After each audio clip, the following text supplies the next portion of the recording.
Great, thank you, Tim, very much for that introduction, and thank you to everyone who has joined us this evening. It's truly a pleasure to be part of the Vancouver Geotechnical Society lecture series. As you will see, we're going to be talking about levees. And as Tim mentioned, I was at UC Berkeley before as a graduate student, and as I was as I had just started my PhD, I will date myself now, but anyway, as I was starting my PhD, Hurricane Katrina occurred, took place, and of course the follow-up levee failures in New Orleans, and of course a lot of devastation throughout multiple states, actually near the south.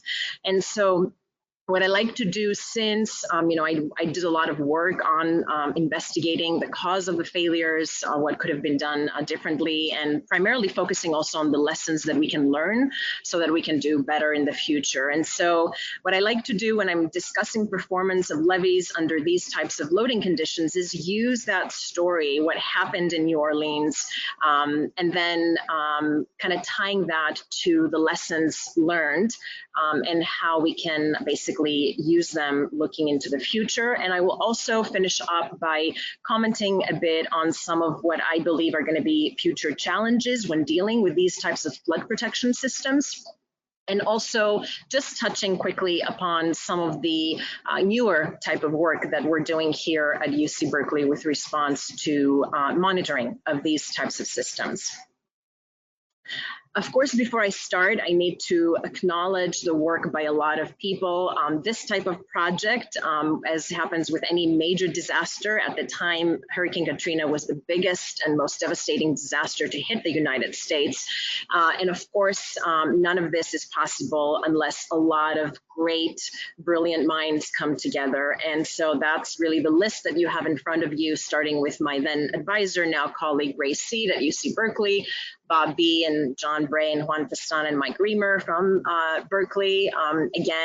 Then professors, now I'm very honored to call them my colleagues. And of course, the others that you see there, Jean-Louis Briot, our current ASC president from Texas A&M, Dave Rogers, Joe Wortman, who is now actually at the University of Washington, and a lot of graduate students at the time, Diego, Carmen, and Javier, who really helped me put everything together. So, when I realized in recent years when I give this type of presentation or some version of it, that it's been now a long time since this event occurred.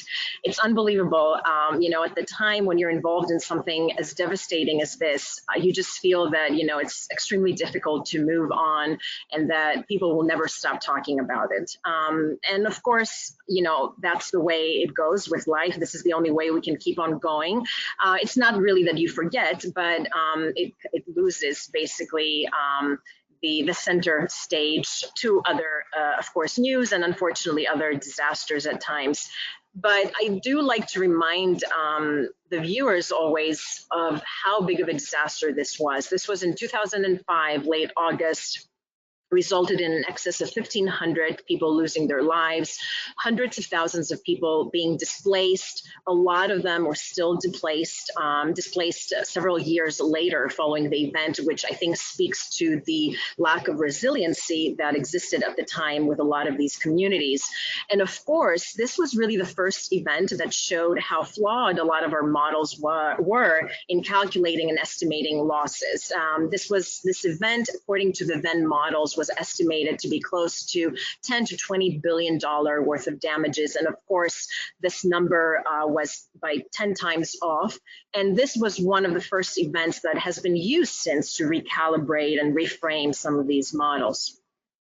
Of course, as with any such event, we were not the only people to investigate. There were a lot of teams that came together, a lot of analysis, a lot of investigations, and a lot of reviews by expert panels, like you see in the end. The ASC, the American Society of Civil Engineers, had their own external review panel, as did the National Research Council.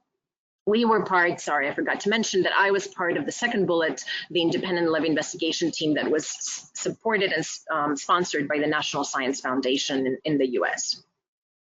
So just quickly showing here, I hope you can see my cursor. So just to kind of, again, remind you of the path and the timeline of the hurricane. But basically, this hurricane started out here near the Bahamas. And at the beginning, for the first couple of days, it was thought that Miami and Florida, basically the peninsula here, was going to be the primary target. And after that, the force of the hurricane would dissipate. And what happened is that even though, of course, it did make landfall, as you see, fairly close to Miami, what happened then is that it basically turned this way and entered the Gulf of Mexico that near the end of August, as I mentioned before, which is when this was taking place, the waters are very warm, and warm water is food basically for a hurricane.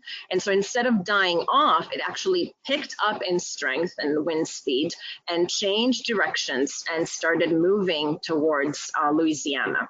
And of course, quickly the models started to predict that this was going to be really bad, a large category hurricane. And as we can see here, it basically missed New Orleans, which means that things could have been worse, even though that is hard to believe looking at the pictures later on following the event. So what I'm going to do in the next slide is zoom into that black box that I have outlined there to discuss basically this area that was primarily hit by the hurricane. So what we see here is what is called Plaquemines Parish, and pretty much most of the area, the land area that you see here in yellow on the screen, was underwater during the landfall of the hurricane.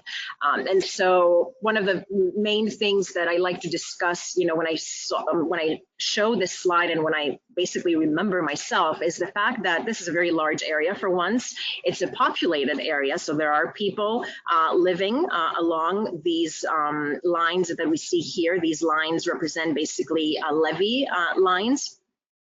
And so the big conversation around this area that I'm not going to spend too much time discussing today, but because it was completely devastated, there was really nothing left to see there. But the conversation there in terms of lessons learned was whether we need to learn to concede to nature certain places that it just doesn't make sense to throw a lot of resources in to try and protect, given how difficult it is to do that. Now, of course, that's easier said than done, because even though I sit here and just say, I talk about resources and, protection, for a lot of people, this was their home, this was their, ancestors' home. We met with a lot of families that have been there for generations, and we're not interested at all in conceding to nature, as I just said, these places. And so that brings a bigger question about how we come together as a society and as a community to make this level of decision.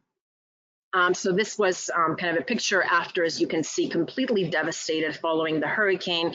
A couple days later, for the waters to recede, as you see, there's still some areas that are flooded. The levees have been heavily eroded. And of course, as we go kind of near the end of the backside of this picture, it's even more devastating. This is what the houses looked like, and these houses have been transported for hundreds of feet over. So these were not houses that were over here and were just thrown over the levee. These were houses that were completely picked up by the force of water and just thrown basically wherever. And so we see, these pools that have been taken out of the ground, and these houses that have been completely destroyed. So really the force of nature here in this area was just incredible. And so, as I mentioned before, perhaps we can say that one of the lessons here is that we need to consider whether it is appropriate to have the difficult but perhaps necessary conversation of whether we want to defend what we can, but be willing to make the decision to concede ground to nature in some places where it just doesn't make sense from the point of view of resources versus protecting human lives. Now, I will move on, however, to the main New Orleans area, which is going to be the focus of the conversation today, because that's where a lot of these levee failures occurred in the system. And so what we're seeing here, this is the downtown area. This land here in yellow right around this pocket of the Mississippi River is the French Quarter, which is the small part of New Orleans that is above mean sea level. This is going to be important to remember later on. This pink area here was completely flooded, and it's essentially a shape of a bowl if we were to look at a cross section. So under means sea level, below means sea level.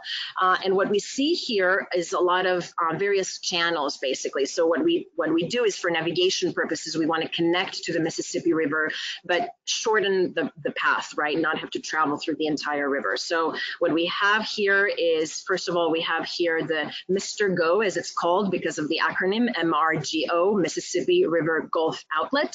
And then we come in here, which is the IH&C, Inner Harbor Navigation Canal. Of course, and as the name implies, it's used so that we can access, the lake, the body of lake here, and be close to the Mississippi River. Now, these channels are going to be important for the follow-up conversation on how they contributed basically to certain elements. So everything we see here in pink was underwater during the hurricane. What we see with red is the levee outline of this area. And this is kind of early on. There were many failures identified, but the stars and symbols identify where the first levee failures and where their levee system had been broken and breached by the hurricane force. And so we're going to start by focusing at this almost funnel looking in terms of shape area over here. So the hurricane was moving in a counterclockwise way. And so as it was spinning and kind of coming up this way, remember I mentioned that it was not a bullseye for the New Orleans downtown area. It was actually coming along this way, but moving in this kind of twirling way. And so it picked up water from Lake Bourne, which, even though it's called the lake, it actually connects to open body of water, but it's called Lake Bourne. And so the hurricane picked up water and basically pushed it down the Mr. Go. And so the way this has been designed, as we see here, so this hatched blue area over here, this is supposed to be a wetland. And this is the levee line that we see here is the first line of defense. And then we have a second line of defense.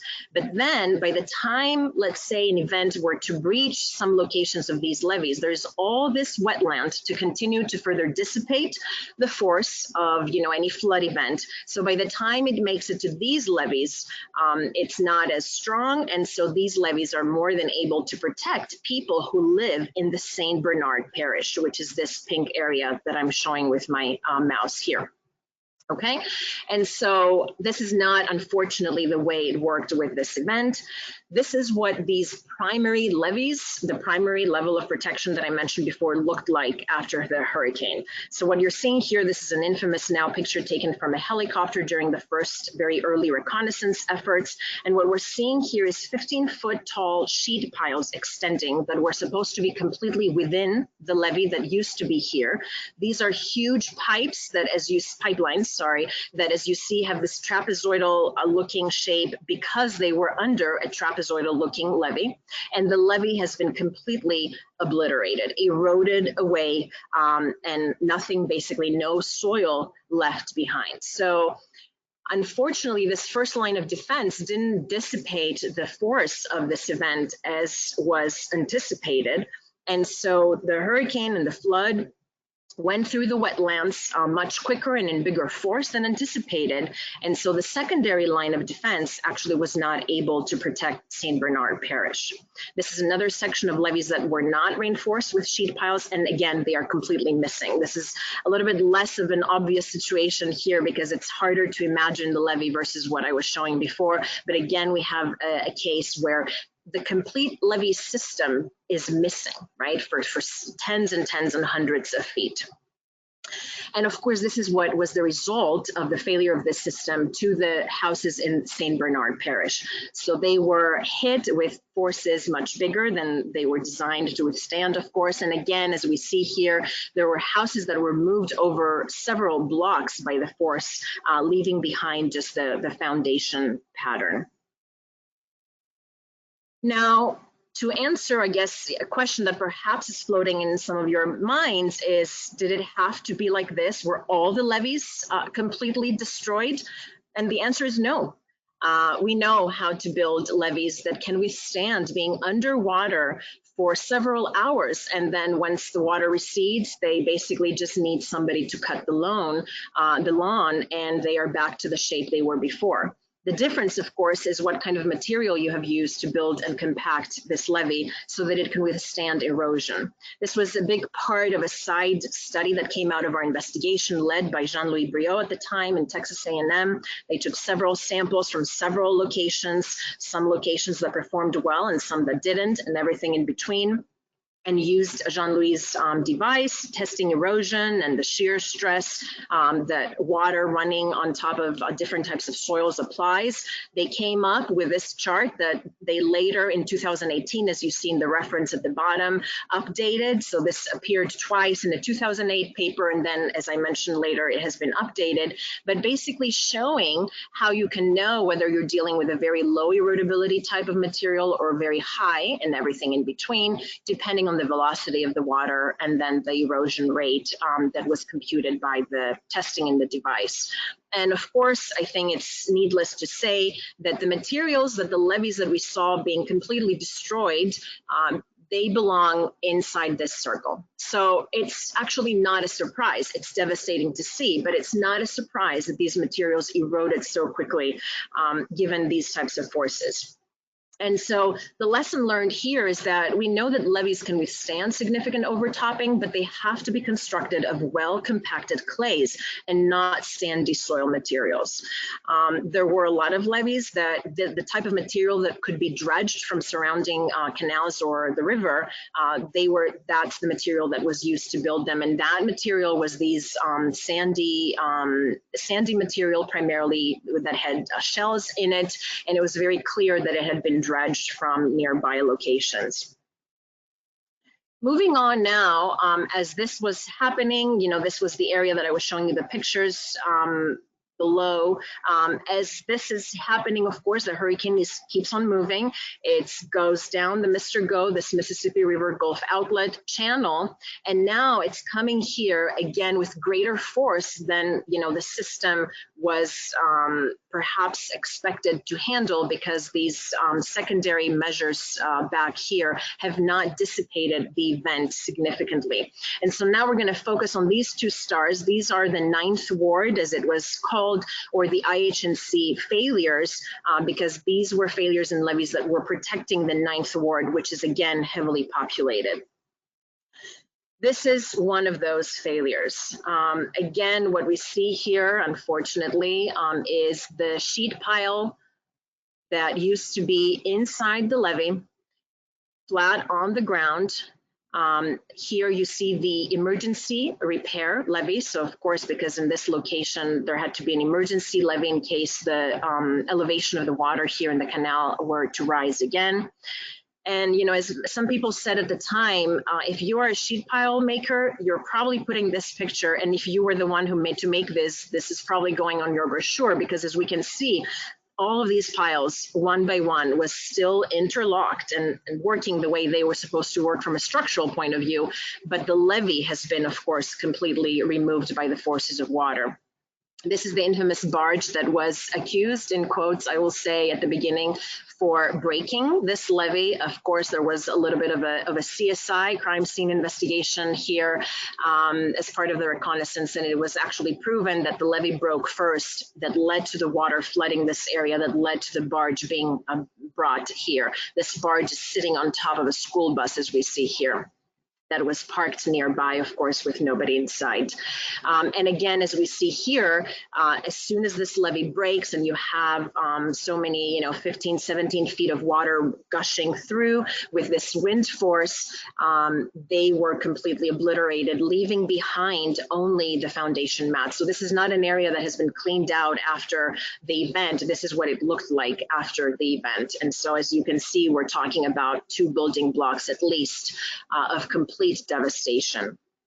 Now, again, when we see pictures like that, at least I tend to do, and I think all engineers do, you look at this and you wonder, could we have predicted it? Could we have avoided this from happening?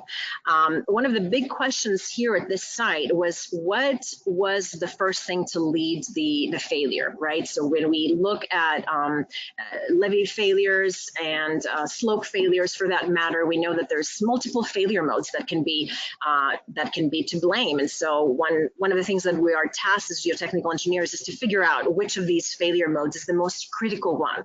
And so this was one of the things that we were discussing in looking at this location. Was this levee overtopped and therefore failed because of continuous and severe overtopping, or were there also problems with under seepage? And so one of the things that can help us in some cases, this is not always available, but history, looking back on whether something similar has happened close by. And in this case, unfortunately, it wasn't close by. It was this exact location that had failed during Hurricane Betsy. And so that was 40 years ago. This location was notorious for having under seepage problems, even without having hurricanes, but this is what had happened also during that hurricane. And so using, going back and utilizing knowledge from historical performance of sites, even nearby sites, or any type of information should always be welcomed by engineers to help improve basically the geotechnical investigation at any site. Now, is it really important? If something is devastated as much as I showed in my previous picture, you might again be wondering, well, does it really matter? Overtopping, under seepage, who cares? The whole levee just went. Well, the reason why it's important is not so that I can pretend to be right or somebody else can pretend to be right, but it's because you then go back and you have to rebuild and you have to mitigate and you have to reinforce. And so whether you fully understand all the possible failure modes is important on what that design looks like. And so at the time, the Corps of Engineers was convinced that at this location, the main problem was overtopping, the fact that the water came over the levee and of course, dropping with force basically ate away at the soil right on the back side of these walls. And that's what led to the instability and then subsequent failure of the levee. And so as a result, the only mitigation measure that was taken at the time was to build this unbelievably thick concrete pads so that the next time the water comes over, it hits the concrete and of course cannot erode away the material. So as I said before, it is true that if the critical and primary failure mode is this, then this would be the way to go. However, as further investigations revealed, there was an under seepage problem as well. And the under seepage problem is not fixed by these concrete pads. You actually have to go within the levee and install cut-off sheet piles to improve on that aspect. And so this is why it's important that we recognize all potential failure modes, especially when we're dealing with under seepage. Those of you who have dealt with under seepage, with slopes, with levees, with embankments, know that it's an extremely difficult adversary. Water will always find its way to where it wants to go. And so we need to pay attention to all field information and past observations and consider and mitigate for all possible failure modes. Another big thing that became very, started to be discussed much more than it used to at the time was transition zones. So, at this point, I like to emphasize that back in 2005, even though now when we talk about systems engineering and system resiliency and all these terms, in 2005, these were not as much used. We primarily focused on designing components, especially in the context of civil and geotechnical engineering specifically. We would look at analyzing the cross-section of a levee, for example, right? Or doing some sort of site response or analysis in some locations. But what became very obvious in New Orleans in the way the system behaved is that the system was only as strong as the connecting links. And of course, that makes sense now, right? When you have a chain, if one link breaks, then the whole chain is not usable. And it's exactly the same thing with these types of flood protection systems. So when you're dealing with miles and miles of these levees, you have to make sure that all the connections of every component and part of the system has also been engineered appropriately. And so what was discovered is that there were, of course, different companies that would win the contracts for different stretches of levees, but then nobody really was in charge of how these two components came together at the connection. And so you would have these types of transitions that, as you see in the back of the photograph, you have an earthen levee, so no structural element. But then that type of levee stops here. And then there was a different, probably stretch that was contracted. And the person designing this part decided to go with an earthen levee with a concrete cutoff wall, an eye wall sitting on top of the levee to provide further protection from water overtopping. And the failure, of course, localized right around the connection of these two systems because nobody was in charge. The same thing happened when the flood protection system interacted with some other type of system, like a transportation system, like a railroad, as we see in this image. So what you had is, again, these weak points where one system interacted or interrupted perhaps the other. So now, of course, it's a very big thing whenever we're looking at anything to talk about how energy systems and communication grids and transportation networks and how all of that comes together. And if we lose this tower, what happens, to the highway down below, and is that bridge still usable? This is really what we talk about, when we say systems engineering. And I think this event in New Orleans really was a great push to really put that at the forefront, because again, the lesson here was that these types of systems are very complex, very interconnected. They are also live systems, as I like to say. So who's to say that one of the components will not eventually change following the initial design? And so all these elements and sections must work well together, not just on their own. And so we need to pay special attention to transitions. And the way I like the way this is phrased, because it's both transitions physical, so the actual system when we look at it, but also the non-physical, which means when you have transitions between two agencies, let's say, right? One agency being in charge of one part of the system and another one in another. And so somebody must be in charge. There has to be agreement on who's going to be in charge for this, the connection and the interconnection of these systems. Now, moving along down to the downtown area of New Orleans, we're going to focus here on these three canals that I'm pointing to with my mouse here. So starting over here, this is the 17th Street Canal. The middle one is the New Orleans Canal, the Orleans Avenue Canal, and then the final one here to the right is the London Avenue Canal. We're going to just first quickly take a look at a picture from one of the places in the middle canal, and then focus primarily on the failures in the other two. Now, again, I want to remind you that this area basically is shaped like a bowl, an actual bowl, not inverted bowl. And so all of this area that you see here sits at an elevation that is below mean sea level, which means that once it was flooded, it actually had to be de-watered, right? So for water to actually get out of there before any type of rescue efforts and reconnaissance efforts could even take place. Now, we don't talk about the Orleans Avenue Canal as having a failure. Why? Well, because it was open all on its own. And this is, again, another point towards the previous lesson learned about these non-physical connections and the importance.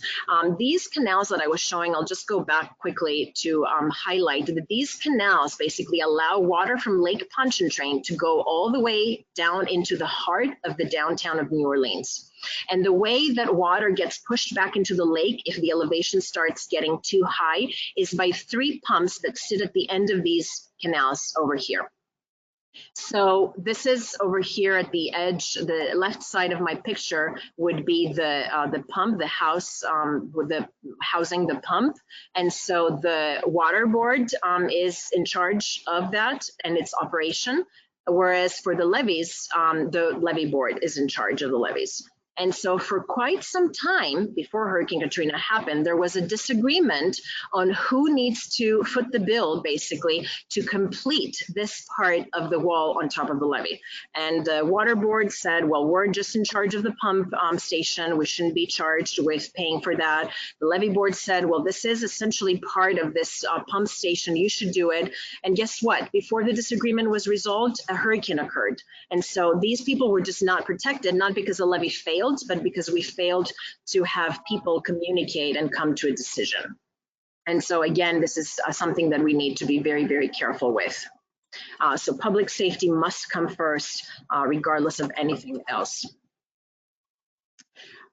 So then we move on to the failures in the other two canals that I mentioned, and we're going to go to 17th Street and then the London Avenue Canal. I think somebody may be unmuted because I'm getting some feedback. Okay, so we're going to start with the 17th Street Canal, and I apologize, this picture is inverted in terms of the direction. So north is here and south is here, so we're facing south, but this was the way the picture was taken. As we see, this is the failure, of course. It's about 400 feet in length. And as you see here, this side is obviously the houses are completely underwater because of this failure. And over here in this levee on the other side of the canal, it had started to barely move. And really this side was saved by the fact that this part failed first. And so once this part of the levee failed and the flood went this way, the water level basically dropped, thus saving this other side. Now, what happened there? There was a lot of investigation, as you can imagine. I was in charge of the field investigation for this location along with others, and there was a lot of testing, as you can imagine. There was soil sampling, cone penetration tests, sander penetration tests, vein shear tests, you name it. We were trying to do it because it was really, really important to understand what went wrong so that we knew how to go back and fix it or have it be better. And so in putting together, if we kind of focus our attention first to the bottom cross section, this was the cross section after the event. And then together with designs and drawings, we were able to reconstruct what it would have looked before the event. Now, what we see here is very characteristic soil stratigraphy of deltaic and riverine soil deposits. And this is another important thing to keep in mind that, and I'm going to mention it later in one of the lessons learned later on, but I'll say it here because it's really important, how important it is to acknowledge geology and the importance that geology plays into the response of these soil systems and being able to predict what the stratigraphy looks like, even though we only collect this information at specific distinct locations. So as I was saying, this is very characteristic stratigraphy. We have some sands deep down. We have this gray clay. We typically have this marsh material sitting on top, the gray clay fill that was the base of the levee, and then brown clay fill compacted for the actual levee. And then for these levees, there was an eye wall, as it's called, so a steel sheet pile going inside the levee, and then a concrete part sitting on top. And so the way this works is that the elevation of the canal, which is typically perhaps sitting here or even lower, as it goes up during a flood event, it can go all the way up to here without the community that resides over on this side of the levee being affected.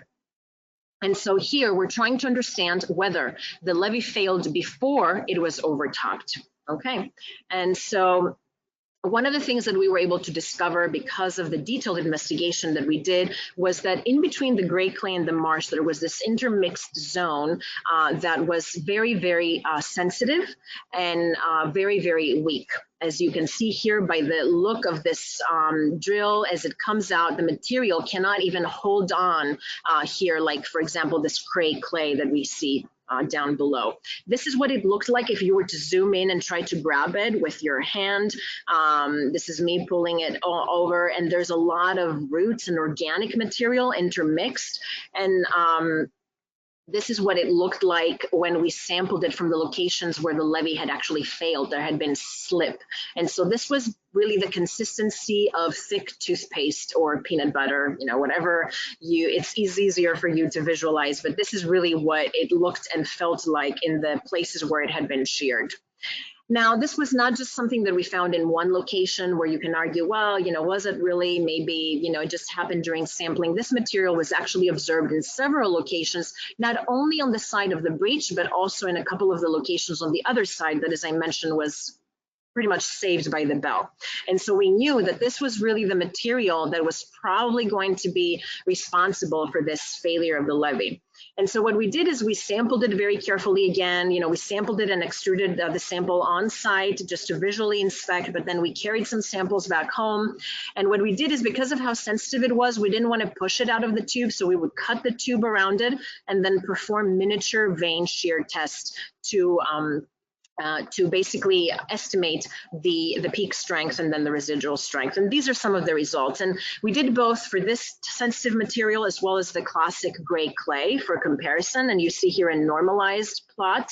So we've normalized with the peak so that we can compare the curves together. And what we see with the gray lines is the behavior of the gray clay, both for normally consolidated and slightly over consolidated materials. And then down here with orange and pink is this sensitive marshy organic soil. Again, it was just a little bit over consolidated in some locations, but especially in OCR of close to 1 to 1.5. Now, this is really shocking because what we see here is that it takes very small amount of displacement of that vein for the strength to drop by 60%. This is what we would call a very, very sensitive material. So the minute it starts being sheared, you're basically immediately almost losing your peak shear strength. Not only that, but the residual strength is extremely low. And so after a little bit of displacement, you're essentially down to almost a zero shear strength, which is consistent with this texture that I was commenting on before, being almost like a toothpaste type of material. And so when you account for that in your shear strength cross-section, as I mentioned, of course, this was an investigation, not an original design. So we were there and we just ran every test that we could and that made sense, of course, for the location and for the soil materials. We did both field tests and also laboratory tests. And you can see, of course, that, sometimes it feels like it's all over the place. And this is what real data look like. I like to use this a lot of times in class so that, the students understand, and I remind my own self of how important it is to not only think of the way, we look at shear strength profiles in books, but this is what it looks like, right, in real life out there in the field. Nonetheless, when you look at everything together, the lab tests, the CPTs, you do pick up on the sensitive zone where even the CPTs are registering a much lower strength. The lab tests, the vein tests are consistent. And so you know that something is happening over here. And so if you put that together in your analysis with the classic gray clay shear strength profiles, these are more consistent with what we are used to seeing with these types of clays. You see a very strong correlation of the strength, or this strength over effective vertical stress ratio, SG over P as we call it. And for most clays, for normally consolidated conditions, this is a number that is fairly constant, and we can use that to plot profiles, right, to see how strength changes with depth. And we can do that here. We see these crusts, over consolidated crusts, where the shear strength picks up. And of course, down here, where we are normally consolidated, we see some of the lower strengths. And here down, they pick up, of course, because of the increased overburden. Now, again, the question is, that should always be, when faced with these types of failures and disasters, should we have known?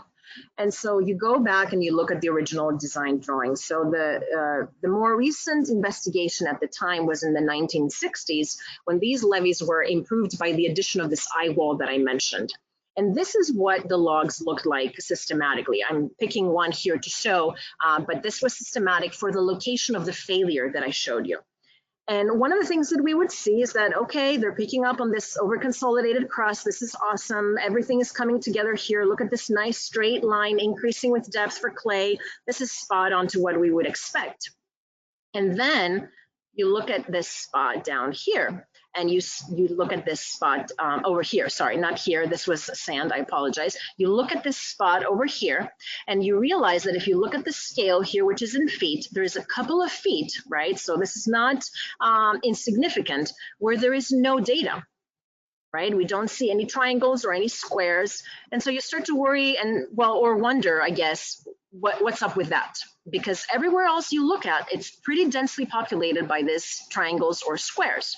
And if you were to look back, and I don't want to take up too much time discussing this, but if you go back then and look at the reports and the handwritten notes by the people in the field when the investigation and the testing was performed, there were repeated notes about how it was impossible to retrieve samples from this location. And so instead of insisting and switching and going, moving 5 feet over, they just kept going. And then what they did is they looked at what's happening here, they looked at what's happening here, and then they just connected it, basically interpolate in between.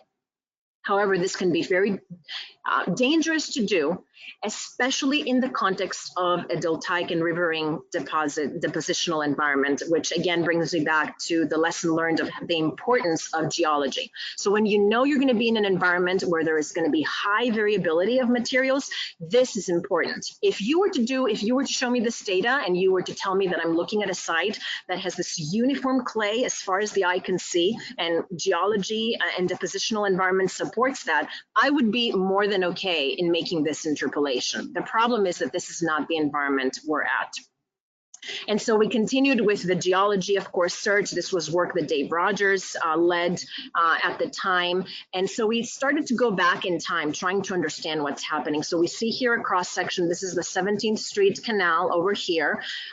This is the section that we're looking at. This red line here is this line that we see here. We see the sands.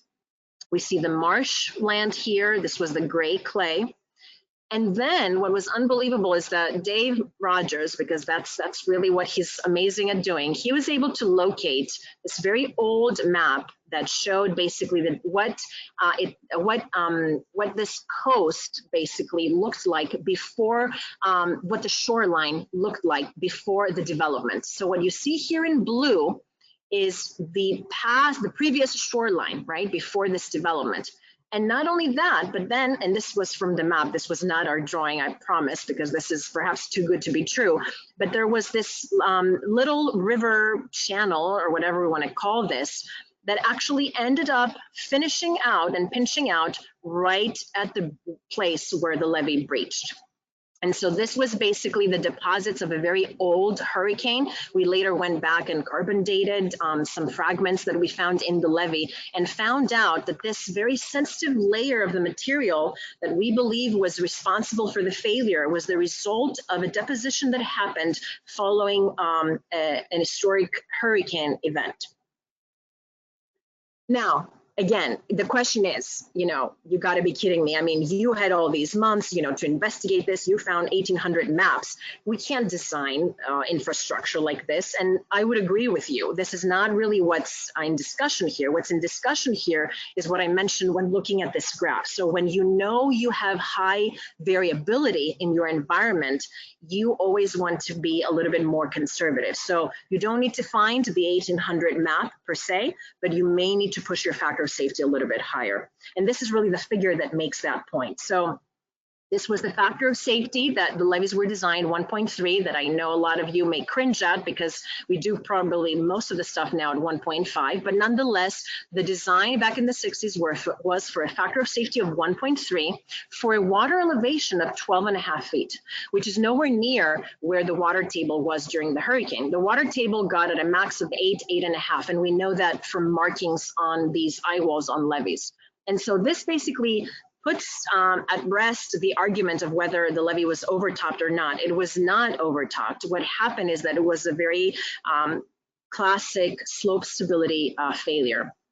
Now, it was exacerbated by the fact that one other thing that had not been incorporated in the analysis is the presence of a water-filled gap behind this eye wall that was on top of the levee. So what happened is that the way it works is that as the water elevation goes up, your factor of safety starts to go down, but you have space because you've started at 1.3, so you're good.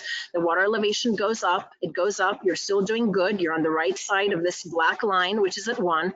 But then what happens is that you jump on this line of the analysis results that represents analysis results incorporating a water-filled gap. And so what happened is that as the water got high up on the wall, it pushed the wall, opened a little bit of a crack behind it, and as soon as water was in there, the full hydrostatic pressure was applied on half of the levee, not all of the levee, and so the factor of safety basically almost jumped by 40%, and by that point it was too late.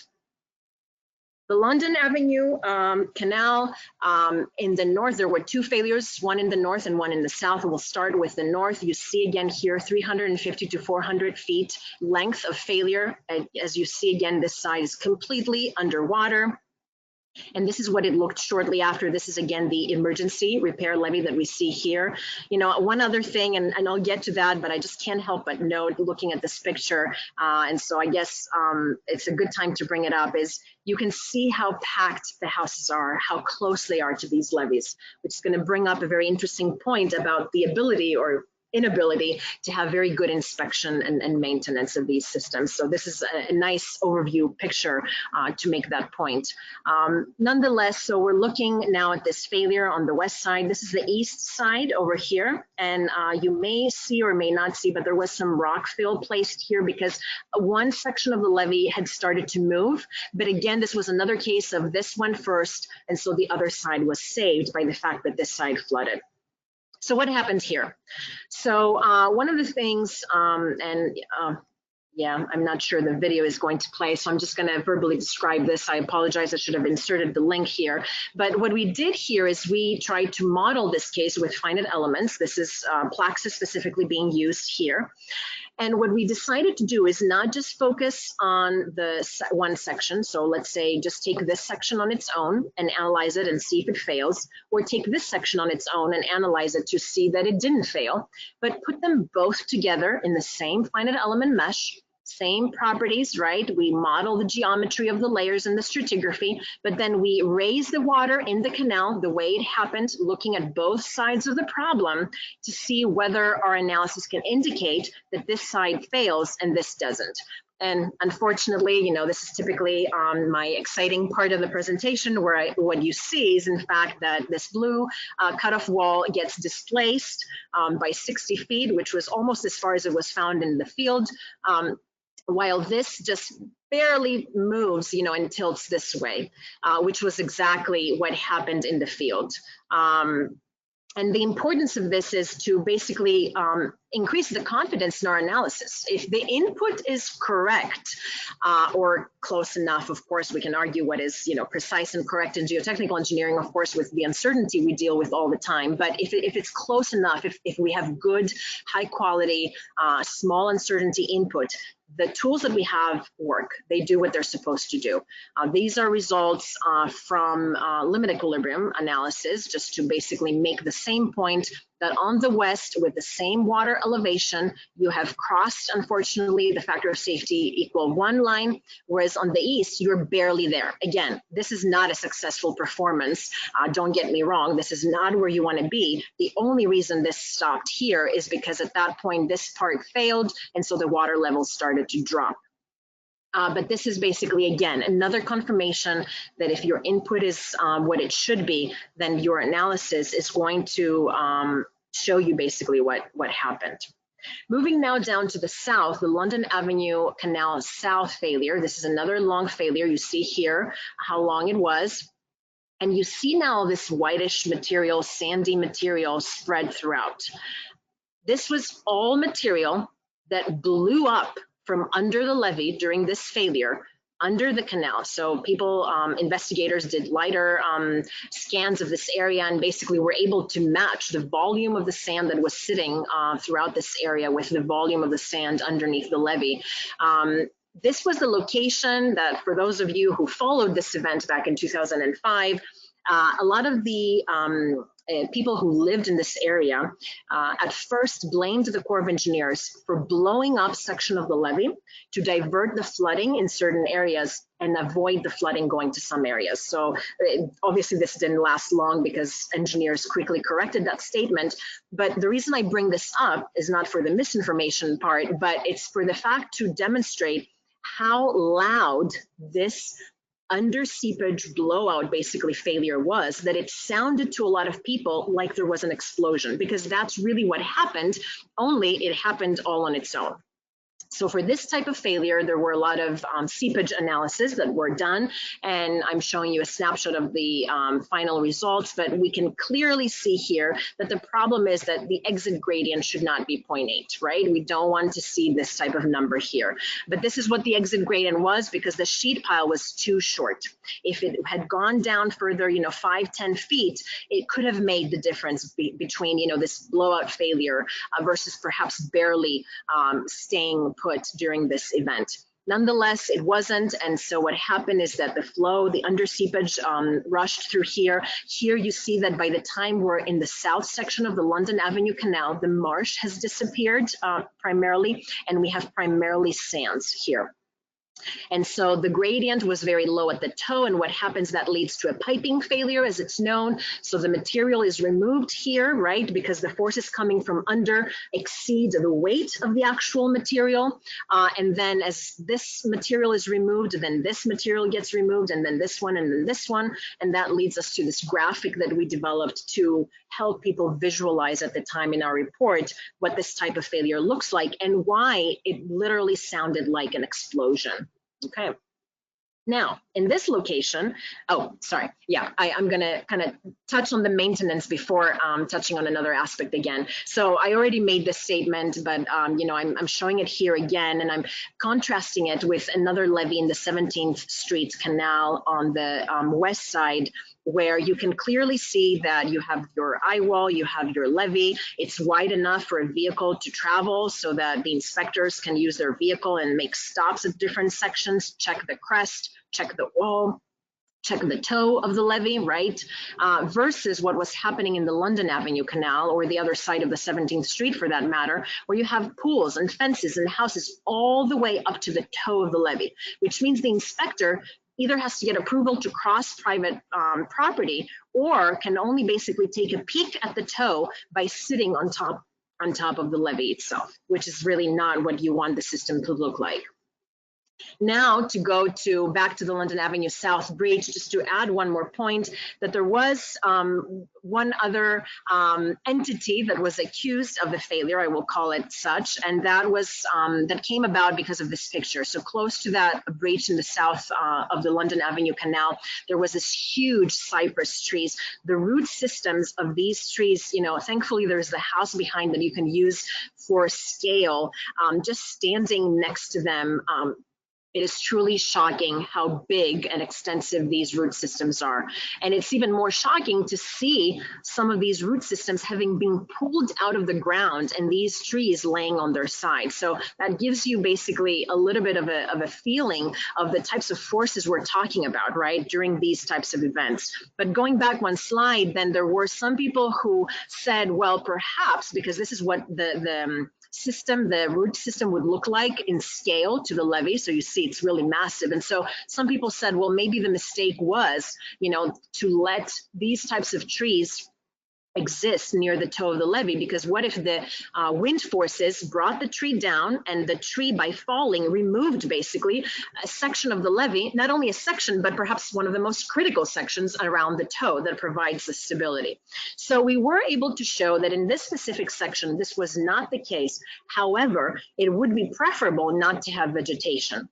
Unfortunately, what ended up happening is, you know, you make a statement like that, and there were some people that were quick to go back, and that happened in some sections of the levees in California, unfortunately, as well, and cut down trees, which is definitely not what you want to do. You don't want to allow vegetation, especially large trees, to grow there in the first place. But if they're there, their root system is part of the reinforcement in the ground, and you don't just want to cut them off and let that root system die, because now you've created all these preferential pipelines for water to seep through. So you have to do it in a different way. Okay, so wrapping up with the lessons learned from this part, again, I've mentioned this many times, but I think it's worth it, so I'll say it one more time. Geology matters a lot. We need to work with geologists to really understand these environments, especially when you're dealing with very variable soil subsurface.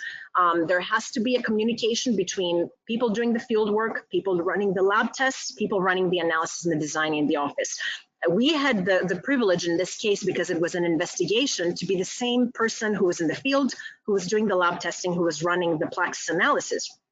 But typically in practice, that's not the way it works. And sometimes it's really important that the person in the field who was not able to recover a specimen consistently from a certain elevation communicates that piece of information to the person doing the analysis. And of course, it cannot be overstated the need and the importance of independent technical review for everything we do, because we're people. We may miss something, and that's why you have these reviews. Analysis works, but it has to be done, of course, carefully and well. There has to be adequate margin for error and uncertainty. Again, especially in these types of environments, you cannot be as tight as a factor of safety of 1.3 when just your uncertainty alone may put you below factor of safety of 1. And finally, operation and maintenance is very, very important. Now, in the last few minutes, because I know we're getting close to 6:30, in the last few minutes, I just want to make some final remarks in my last few slides about kind of where we are trying to go with this line of work, what we're trying to push now, sitting here 15 years later, are we doing anything better? Because if we look at where the levee response plots in this type of graph, and whenever I show this graph, I always want to start by, for the record, of course, of making sure that everybody understands that the fact that there's two horizontal axes, one that has the dollar sign and the other one that has lives lost, is not supposed to be used as any type of indication of what a life costs. It's just basically merging two different pieces of information together. Okay, so having clarified that, this is kind of a typical chart that we use for different types of infrastructure when we're trying to see the annual probability of failure and how it compares with cost and also how it compares with impact to human life. This is where dams sit at, by the way, okay? This is what we consider acceptable for the response of dams. And this is where the numbers were for the levee system in New Orleans. And so I guess there has been a lot of discussion on whether this system needs to be brought down to the level of dams, given how many lives these flood protection systems protect. Now, the counter argument to that is a dam is a dam, and as expensive as it is one piece of infrastructure. You can kind of walk around it, it's there, you can wrap your hand around it. But when we're talking about levees, we're talking about, thousands of miles of levees. Can we afford to bring this down here? And maybe the answer is no. And so, but maybe the counter argument to that is that, well, maybe we don't have to get all the way down to dams, but wouldn't it be good at least to be below what seems to be the threshold for all other infrastructure? Now, I won't say that I have the answers, obviously, but just bringing up some topics of, consideration and discussion. SAFCA, the Sacramento Flood Control Agency, also back at the time did a quick check, to see what the level of flood protection is to other river cities. And we see here how low the city of Sacramento sits. But then you see how high New Orleans is and the fact that it actually didn't perform according to this design. And so maybe Sacramento is even lower, and maybe there's other river cities to consider, as we've seen in the past. And in addition to that, we have to consider how we're handling our resources and how available our resources are going to be in case of a breach. This is something that gets discussed in California, where there is the added seismic risk that can lead to breaches in levees. And there is these discussions that say, well, it's really unlikely that you're going to have an earthquake and a high annual flood at the same time. So we really shouldn't put these two things together when we're calculating probability of failure. But the counter to that is, well, all you need is a seismic event that takes enough levees out for you to not have enough time to fix them by the time you get to the annual flood level. And that's essentially like the two events happening at once, even though they didn't happen at the same time. And so do we have the resources available, and how are we managing the risk are also some really good questions to answer, in addition to how does all of what I was just talking about change in the context of climate change? It's nice, now to be in California, where, at the state level, climate change is not only recognized, but it's a mandatory component that your design has to address. But that's, it hasn't been incorporated yet in the levee design. And so if this is what conditions look like, as the picture on the right, 10 or 20 or 30 years from now, then we have a whole different scale of problems to deal with.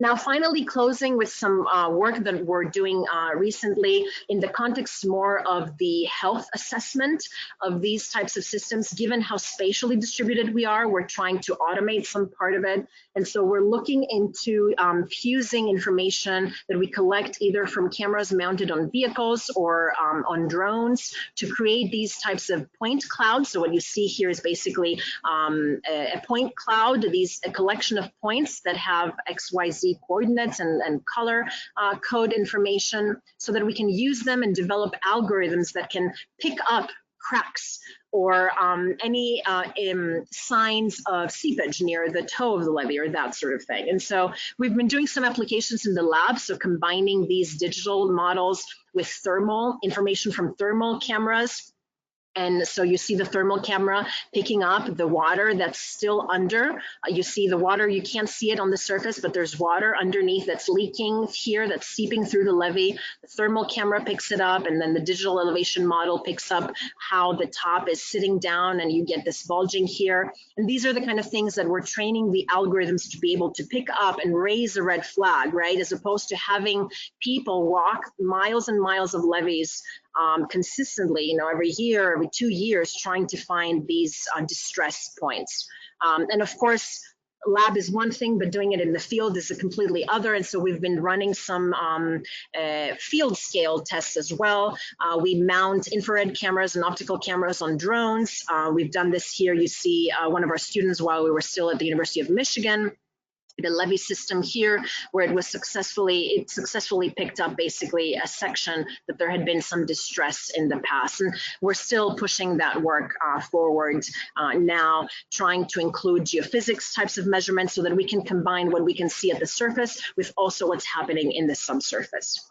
Okay, so with that, and just a few minutes over, I would like to thank you for your attention and open it up to questions. You have my email there. I know we may not be able to get to all the questions if there are questions, but absolutely feel free to email me at this address for any follow-up information or questions. And again, thank you very much for having me tonight.